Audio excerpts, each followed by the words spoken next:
Hello, hello. It's Jackie Sabrin here. You're engaged at any age live coaching call on Thursday. And I wanted to redo the call that I did last week because I didn't know that during the first, after the first 11 minutes, the video stopped recording. And so it was such a shame too because I was on such a roll. I'd already done 11 minutes and then I went on to do 30 minutes until I realized it wasn't recording. And so I guess that happens on Facebook. And so I wanted to circle back and make sure everyone knew why you're not getting asked out on second dates, and then give you some of the obvious reasons that you probably already know, but then dig a little deeper into why you're not getting asked out on second dates. And I'm sure, regardless if you are getting asked out on second dates, I'm sure there'll be some nuggets in here for you to ponder after this call. And so I wanted to say hi to everybody that's coming on the call. Hi, Laura. Hi, Cheryl. Hi, Nick. Hi, Annie.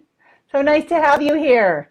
It's so fun. I feel like we're all in the room together, even though I know you're just watching.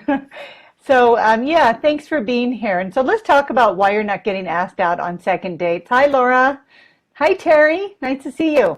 You know what's really fun is if you do likes, because these little hearts float across the screen when you do, and it's really cool for me. So I want to talk to you about why you're not getting asked out on second dates. And I love this topic because it happens to a lot of women. We wonder, why did he not call back, or why didn't I hear from him? I thought it went really well, and thank you. And I fully expected to be asked out again. And so what happens is there's a little disconnect that can happen when we're nervous. So sometimes that could be the reason. But the top three things that men are looking for on a first date is a woman who's confident. And I know you've all heard this before, so it's not new to you, right? And you might say, how can I be confident when I'm on a series of first dates, or maybe I'm not getting any dates at all? So let's talk about confidence, where that comes from. Confidence really comes from not being beautiful, not being rich, not being thin. It comes from your self-acceptance. Real confidence comes from you accepting you. All about everything about you, that you fully accept yourself and you love yourself. And that's unconditional. So you don't not like yourself when you make mistakes, and you love yourself when you're doing great. So you really need to watch what you're saying and thinking about yourself. Like, oh, I can't believe I did that. That was so stupid. Or any kind of negative comments about yourself is really unhealthy. And even sometimes I find myself doing it, especially I think we women do it when it comes to our weight or our clothes or our look. We can be very self-critical. And when we're criticizing ourselves, it really does wound us, and it makes us feel insecure. And it doesn't, we don't come across as confident. And so you just have to recognize that there is only one you in the entire universe. There's nobody like you. And the best chance you have at connecting with a man is just being yourself and understanding that you are unique and you're amazing. And if you feel that you are amazing and unique, a man will too. Because he's looking to you to see how you feel about yourself. How high is your self-worth? And that is evident in how confident we are. So confidence is something that you can cultivate and practice. And so that's something a man's looking for. And so something that's really confident that you can do when you go on your first dates, you want to plan this out so that it becomes automatic. And I know this might be really challenging for some of you, but I want you to just go ahead and give it a shot. And maybe when you're meeting friends, try it first instead of trying it on a first date. Practice it if you're going to meet a girlfriend. So basically, your date's in, he's waiting for you. Maybe he's at the bar, he's in a restaurant, at Starbucks, wherever he is, and you get there and he's already there. What you're going to do is just take a breath, especially right before you walk in. Just take a nice deep cleansing breath, just to slow your roll, because you don't want to walk in with all that nervous energy. And then I want you to just walk in and look around the room and try to identify him. Hopefully he looks like his profile picture, or you know what he looks like. And scan the room until you see him. And then as soon as you see him, you lock eyes and you just walk straight towards him. That's it. That's what you do. And you don't take your eyes off him. You just walk straight towards him, smiling. So you look around, you see him, you can cock your head a little, like, hi, there you are. And you walk straight towards him, smiling the whole time. And he's just going to be disarmed by that. He, in fact, might even look away, because that's a pretty bold move. might make him a little nervous. And I know I'd said before on the last call is he might feel your heat. And I think somebody said, is that a good thing? They're already feeling my heat. So I'm not talking about being provocative. It's not like a come hither, baby look. It's more just of like, hi, there you are. I'm so looking forward to meeting you.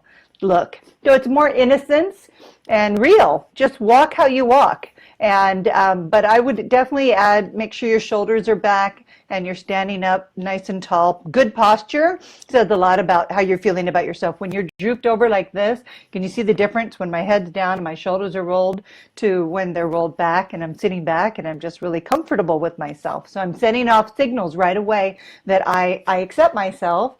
And I also, it sends a powerful statement about boundaries as well. When you are looking a man directly in the eye, you're pretty much letting him know that you are secure in yourself and you're going to create that invitation for him to join you in that conversation, but you have a boundary there. And so, yeah, if you're coming on too strong in terms of the heat, it might be what you're wearing. You might be sending out the sexual signals, which is what I don't want you to do on a first date, because you can be flirty and sensual, but too sexual, then he's definitely not going to ask you out on a second date if he's looking for a long-term commitment, because he'll think that you're doing that with other men, and he won't like that. And so self-confidence is the number one thing. Looking him in the eye and holding eye contact when you're talking to him and leaning back in your chair and just being relaxed and engaging him, not looking around the room, not looking away, just really holding presence and engaging him directly the entire time. You're not looking at your phone. You're not answering your phone. And even if it's just for a coffee date, you just want to give him your undivided attention for the time that you're with him. So the next piece is authenticity. Authenticity really connects, and men are really, they have a radar for women that are authentic, and they love women that are authentic because authenticity really connects. And I'm being really authentic right now. And I know that it connects because I'm being real. It's not scripted. I'm sharing from my heart. I didn't plan out what I was going to say too much. I have some bullets here, but what I'm sharing is real. It's my truth according to me. And so that's why it connects, because according to me, what I'm saying, I really believe with all my heart. And so being real about where you are in your life, accepting where you are, being okay with your past relationships, being okay with the present, and eager about what's coming. That's authenticity. And a big part of that is being honest. So honesty is an interesting thing on dates. So it doesn't mean that you want to tell your whole life story to a date. So honesty needs to be tempered with boundaries.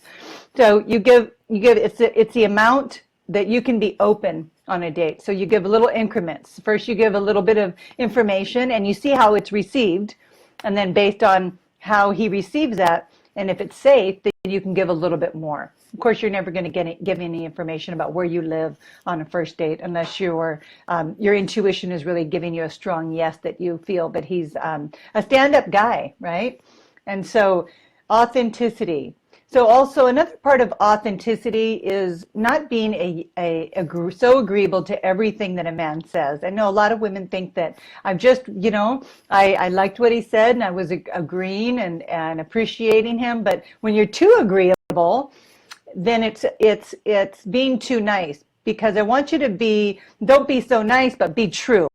Be true to yourself about what you believe. Stay away from politics and religion. Don't talk about politics and religion. But if you don't like coffee and you're at a coffee shop and you want tea and he says, wow, you don't like coffee? You can say, yeah, I just not my thing. I am more of a tea girl. So go ahead and say what you like and why you like it. See, the intimacy part of that statement would be, more intimacy would be, well, actually, I don't like coffee. I don't like getting the caffeine jitters, but I love tea because I went to India once and they had the most incredible tea. And ever since I came back from this trip, I've been hooked on tea. And I especially love chamomile tea because it really calms me down. And so there's so many different flavors, so much better, more of a variety for me than coffee. And so, yeah, I love my tea. And so I just gave more information, right? I was more authentic and I was more intimate about what I liked and why I liked it. And then that's another piece about first dates, is you're not sharing enough intimacy. So again, not personal things, but why you like things, why you feel the way you do, why you don't like shrimp, or why you love going to the beach. You don't just say, well, I love going to the beach. You say, I love going to the beach because I love the way the sand feels between my toes. I love how everybody's just in the moment when you're on the beach. I love people watching. I love seeing nature. Nature doesn't judge. Nature is always present. Nature is such a great reminder to me to be present. I think men love it when you say stuff like that because it's true. And so you're giving him more than he asked for, but you're also being really real. And that's going to connect more, talking about what you like and why you like it. So add that little intimacy piece in. It's really going to help you a lot. And he's going to get to know you, the real you, and why you like what you like. And you don't have to agree with everything that he likes, because sometimes our differences are fascinating to each other, and that's what makes that attraction. And passion. It's another piece. Passion is so incredibly powerful. When you talk about something you love, you get all lit up like a Christmas tree. Your eyes get shiny and bright. You get animated, and that connects. Men love women that are passionate about anything. It could be about the tea bag. It just needs to be something real for you. So you don't have to tell some big story about some big terrific trip. Maybe you haven't done much traveling in your life, and so what? But I know that there's something special about you that you're passionate about. Can be as simple as growing your own tomatoes. Could be something that you make. You're an artist, something you created, helping others, whatever it is for you. But it has to be true for you. Don't make something up. You're passionate about going to the farmer's market on Sundays because they have your favorite key lime pie that you spend, a lot of time looking for the best key lime pie, and you're determined to find it, and something like that. And so you just want to find what's true for you and what you're passionate about. And that's what you want to share on the first date. So it's not so much about a list and asking a bunch of questions and ticking those off, because then it's really easy to slip into a friend mode when you do that. And it's easy to also step into being the man.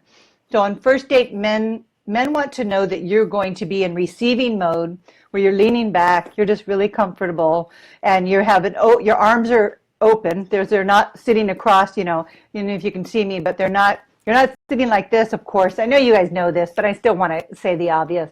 You want to be just leaning back with your hands in your lap, or you can use your hands to gesture, because that's a body language. That's a message of its own. So make sure you're aware of your body language. And so another thing about men is they want to be the man. They want you to be in receiving mode, because men are going to want to connect to that. So they're going to act outwards, and you need to remain in that receiving mode so that you can connect with them. But if you're both acting outwards, then you're going to you're going to be the man on the date, and he's going to be the man, and he's going to think that you're not, a relationship material, because he's got a lot of guy friends. He wants a woman who's in her feminine essence. And that's what really lights a man up. Another thing is, don't pay for a first date. That's not going to get you asked out again, because, at least in my opinion, because he wants to be the man. He wants to provide and take care of you and treat you to that. I'm a big believer in letting a man pay for a first date. I don't even recommend going Dutch. I really don't, because I think you're setting up the relationship to always be that way from the very first moment. Now, of course, when the check comes, what I recommend doing, just leaning back and looking at him and sincerely saying, thank you so much. I really enjoyed the coffee, the meal, the wine, whatever it is. And smile at him. And don't reach for the check. Don't do anything. Sit on your hands. Now, if he asks you to split the check, you can go, oh, okay, sure. But then, it's like you can make a point to be surprised that he asked you to split the check. And then you may or may not want to go out with him again. You can be like, oh, okay, sure. And then I would do it very gracefully. I wouldn't throw a fit, but he just revealed a lot to you about him, and you actually need to get that information. So he's expecting that you're going to be splitting all the meals, then you need to know right away, and this was your opportunity. And that's why I recommend you go just for a drink or a coffee, so that there's not a big investment in case he expects you to split it with him. You haven't invested in a meal, that you weren't prepared to do that. And so that's why it's really good to just do an hour meeting, a coffee or a wine. And then if he invites you, hey, would you like to get a bite to eat? I'm enjoying the company. Then you can say, I'd be delighted, thank you. And you just accepted the invitation of him paying for the meal. So let him pay. And another one that might be really obvious to you, but don't sleep with the man on a first date. And even if you've done this in the past, that's fine, doesn't matter. Don't judge yourself. Been there, done that. It's just that if you're in a place where you want a committed relationship, you have to send out that signal that you're not sleeping with other men, that you're holding space for your beloved to come in, and you have to keep that space open. And so if you do end up sleeping with that guy, he more than likely will call you back for another booty call, but not necessarily call you back to introduce you to his family. Just men are wired differently than we are, and so they look at that as not relationship material. And so let's see what else in my little notes here. Say what's nice. Don't say what's nice, say what's true. I really like that one. And then another thing about first dates that's really important is detach from outcomes. A lot of times we go to the first date, we've been single for years, and you're really frustrated and you really want it to work out. And so you put a lot of hope and expectancy into this date, and then you get there and you might be disappointed in what you see or how he's showing up, and it's visible on your face. And so you don't know this man. He's a complete stranger to you. And so it's really important to not attach to outcomes. Show up with an open mind and a curious mind, a beginner's mind. Stay open to whatever shows up with a genuine desire to get to know this human being in front of you without making any expectations on that meeting, because when you do that, first of all, you'll suffer a huge disappointment if he doesn't call you back. And that's really the key reason. But secondly, you don't really know what's going to happen. You have to be in the unknown. Dating is all about embracing the great unknown. And that's why it's so scary for women, because it's so vulnerable for everyone to step out of their comfort zone and step into the unknown. Because our mind is addicted to the knowns, right? The things that we've already experienced in life. Those are our safety zones. But dating requires us to step out of the unknown, out of the knowns, the things that have already happened, and put ourselves in a position to experience something different. But we don't know what that looks like. But the mind tries to make something up based on your history. And so it's easy to project onto a man your history files and suffer a lot of disappointment, or even think that, oh, this guy is just like all the other guys based on your history. Because really what you're doing when you show up attached is you're bringing all of your filters about your past relationships to this date.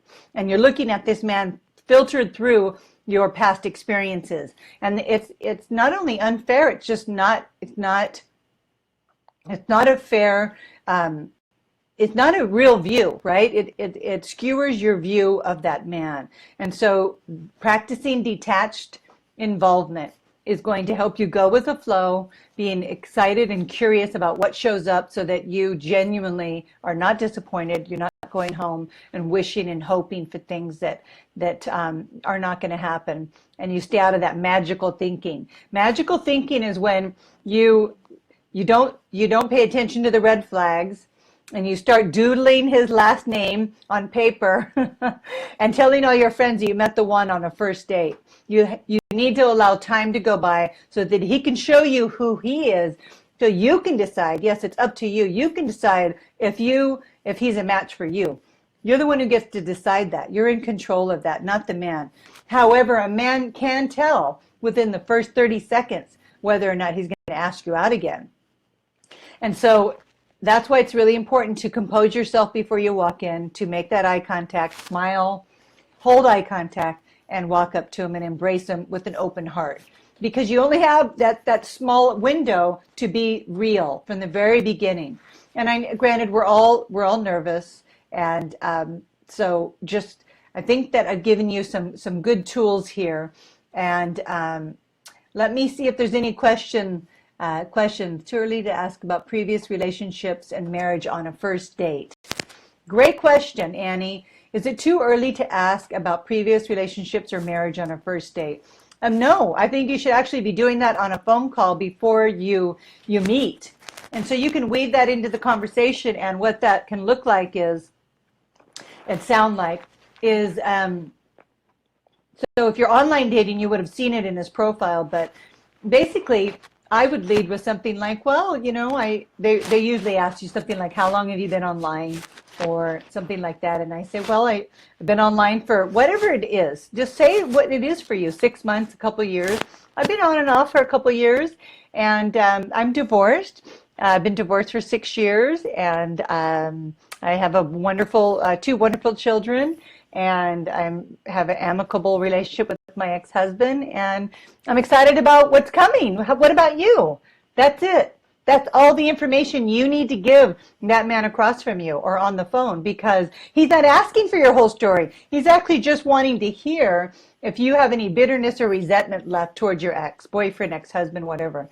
That's what he's checking in to see where you're at in your healing process. Are you still angry and bitter, or are you actually over it and you're excited about him that's sitting across from you? That's really what they're asking. Now, if he pries more, like he might say, well, why did you get divorced?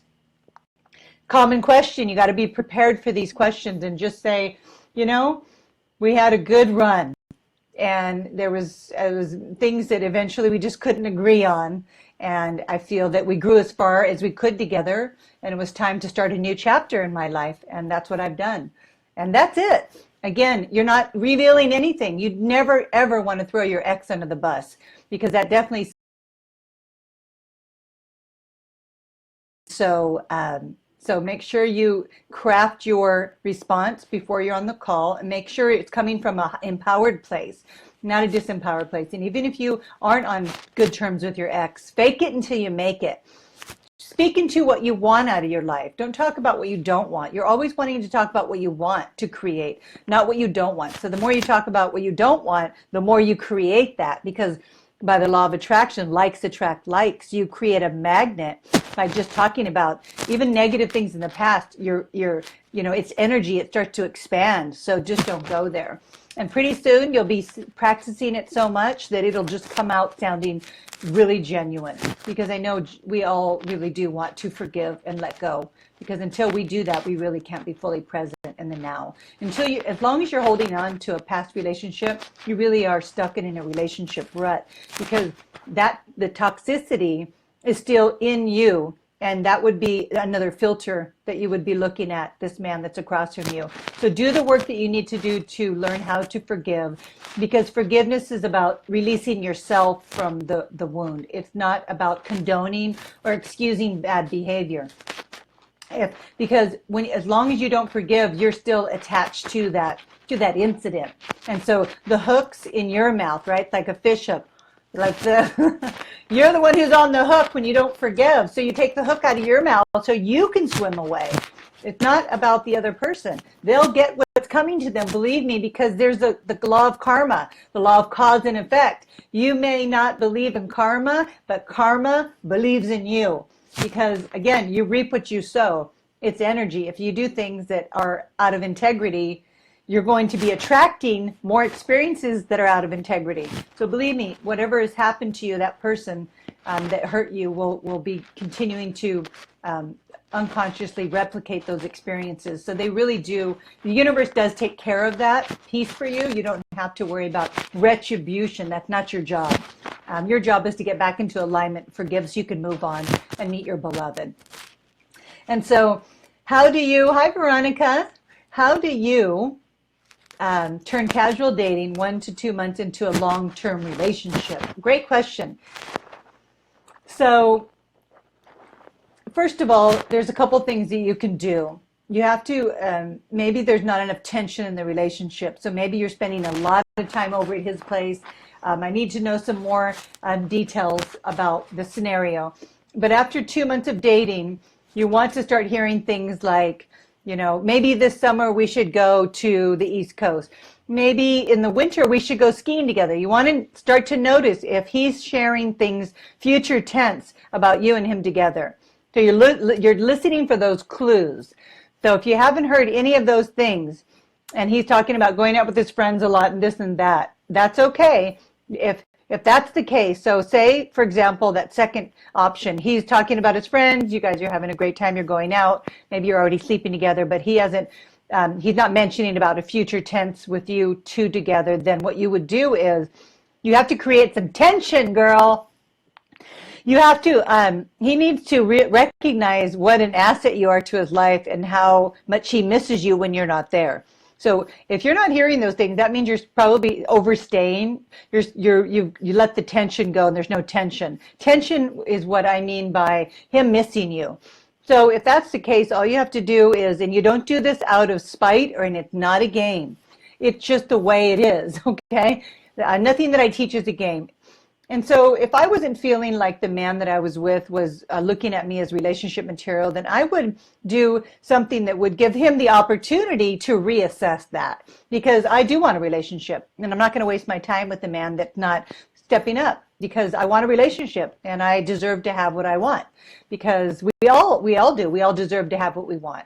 And so I would probably start scheduling some time with my friends, but I wouldn't do it in a way that I would say like, hey, this weekend I'm busy. I booked a 2-day trip with my girlfriends. We're going to go down to Arizona and do a spa. And so just giving you a little heads up, I'll be out of town, but I'll get a hold of you as soon as I get back. And then while you're gone, you can maybe check in with him once, but don't text him. Don't answer his text. Just say, thinking of you if he texts you, but be MIA. Be with your friend. Be where you are. And also don't be so available during the week. Make plans to go out with a friend or take a course or a seminar or whatever. Or just be like, I've got some things I need to take care of tonight, so I'll catch up to you tomorrow. And don't respond right away to everything. Right now, what's happening is he's already got you. He's starting to lose interest. He knows that you're there. All he has to do is pick up his phone. He can see all the texts from you. So you're making yourself so available that there's no challenge for him anymore. And also too dependent maybe. He doesn't want a woman that's that dependent. So really look at your own behavior, and you can turn it around. Now, after you do that, if there's still this distance, you come back from your trip, he's not really reaching out, he's not excited to see you, then you have to really look at those signs. He's given you information that you really need to look at. And this is the problem I think that we have with us women, is that we maybe we do this and then we come back, we do the takeaway, I call it. We come back and he's happy to see us, but not overly excited. He doesn't reach out right away. Maybe we get together on Wednesday when I got back on Sunday night.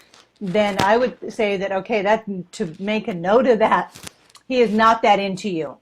Or he would be like, I'm coming over right now to see you. He wants to see you. He wants to see your face and see what you've been up to, because he can tell by looking at you what you've been doing.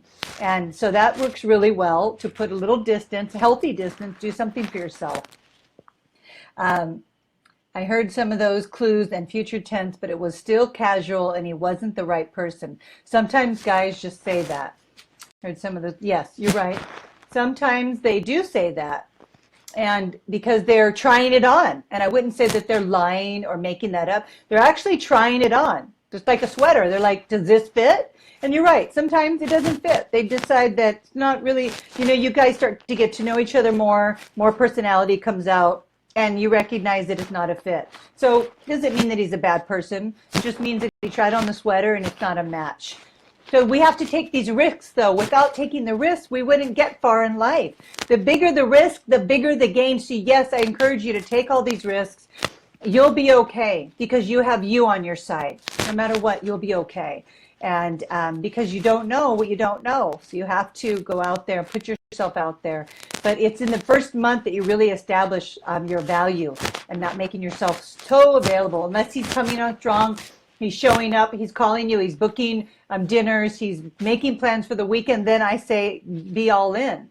But the minute he starts to pull back, it could be two reasons. One, he has to go to his cave because now all of a sudden he's falling for you. And he has to think about what he's going to do about this woman who's taking up all of his time and he's really into her.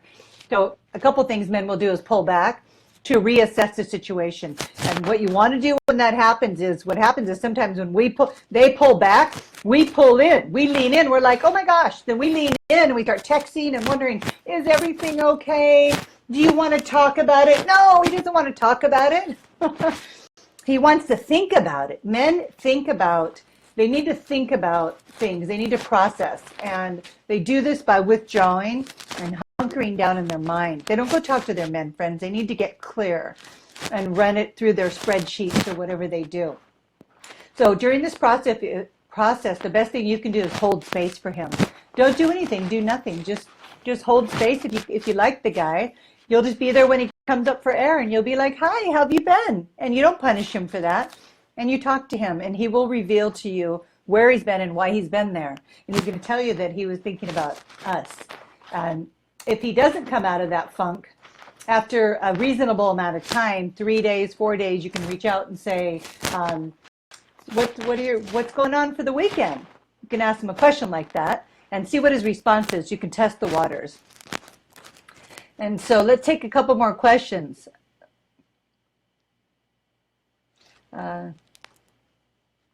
Let's see. Yeah, hold space for him. Yes, I like the hold space. So holding space for a man means to don't make assumptions. Don't rush in to fix everything. That's what women do. We want to nurture. We want to take care of. Men do not. We need us to take care of them. Guess what? They want to take care of us. The minute you step into caretaking, you're now out of the receiving mode. He can't give to you because you're trying to give to him, and you push him away in the process. Holding space is leaning back and trusting that if he's meant to be, he will come to you because you need him to come to you. It has to be his decision. If you try to force a man's hand, then he will resent you for it. But if you wait and you hold space here and you let him come to you, then it's his decision. And then he makes that commitment, and then you've got him.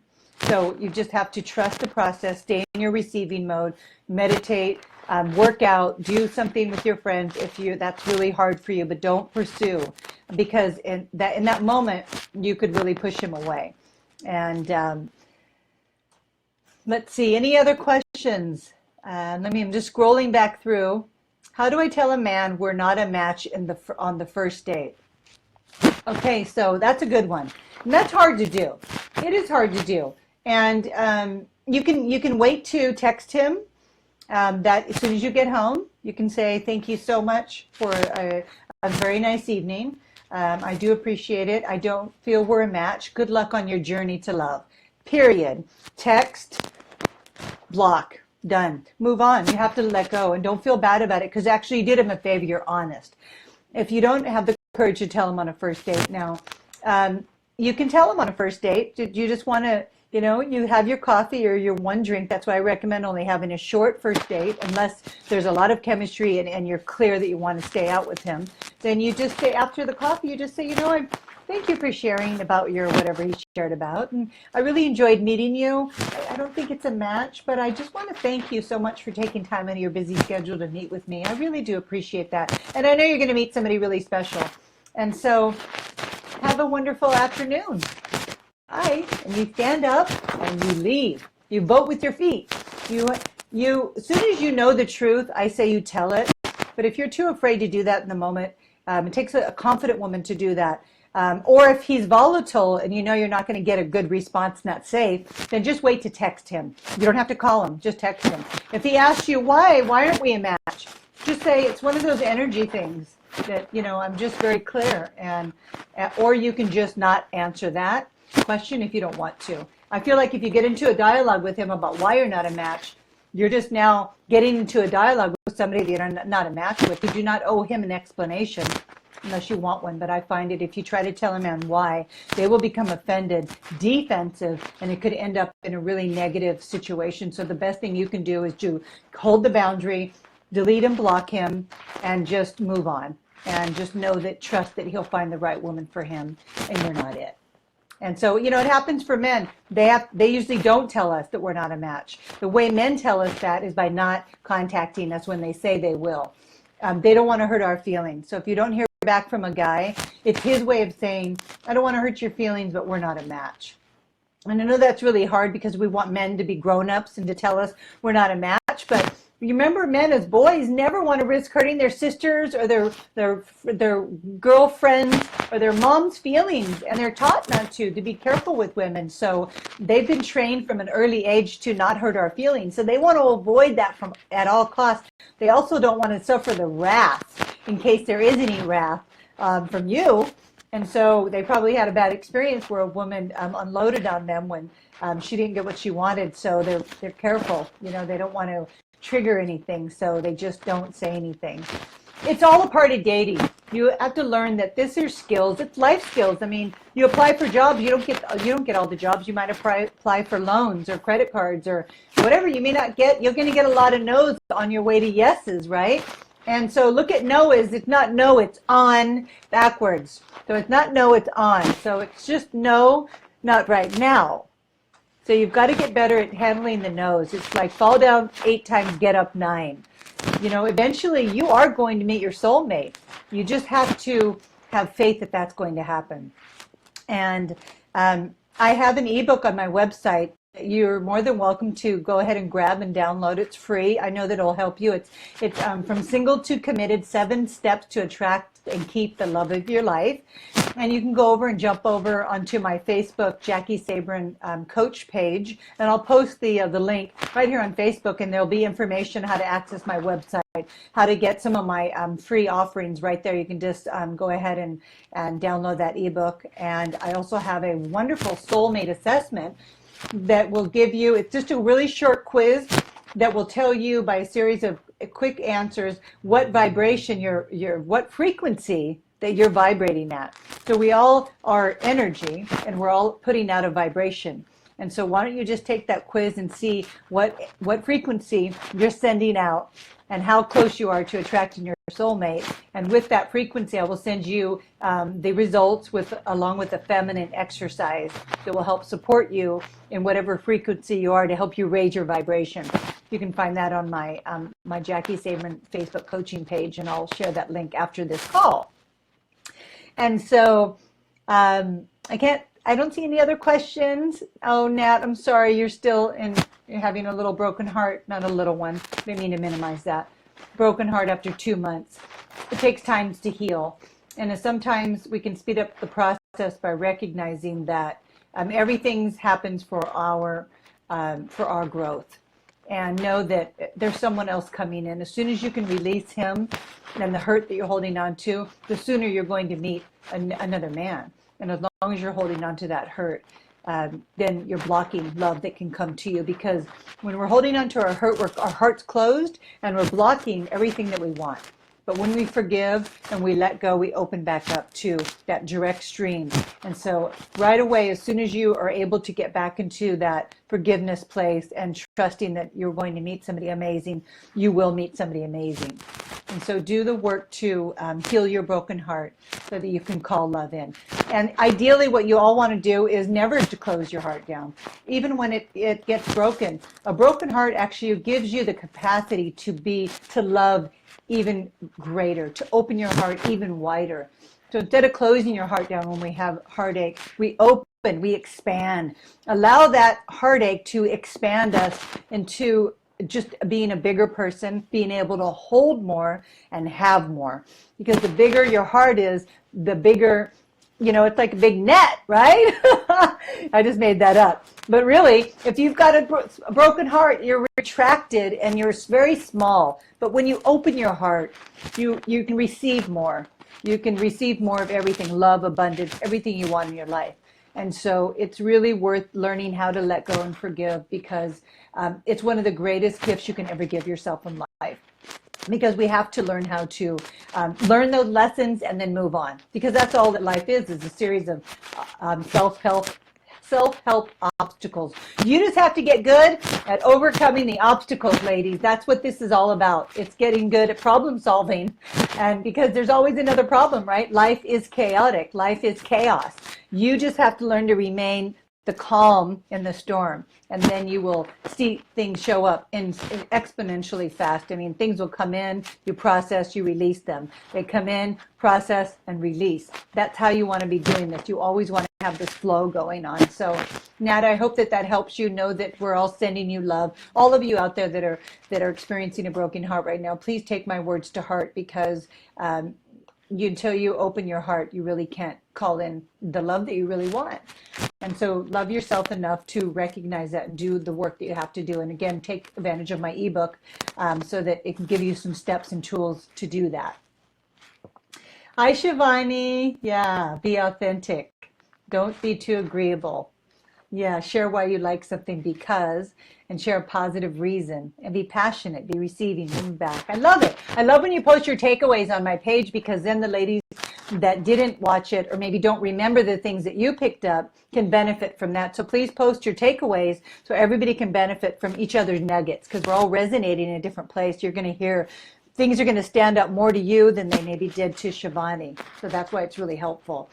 So how do you get a guy who calls? We're going to save that one for next time, because I don't want these videos to go too long, because then they're, you know, our attention span is only so we're busy, right? I don't want them to be too long where you have to click off. So I will answer that next time, Jean. In the meantime, you ladies get out there and smile and be present, and just be present, and you'll see men are everywhere. Get your face out of your phone. That's the thing what we do. We've got our face in our phone all the time. Stop looking at our phone.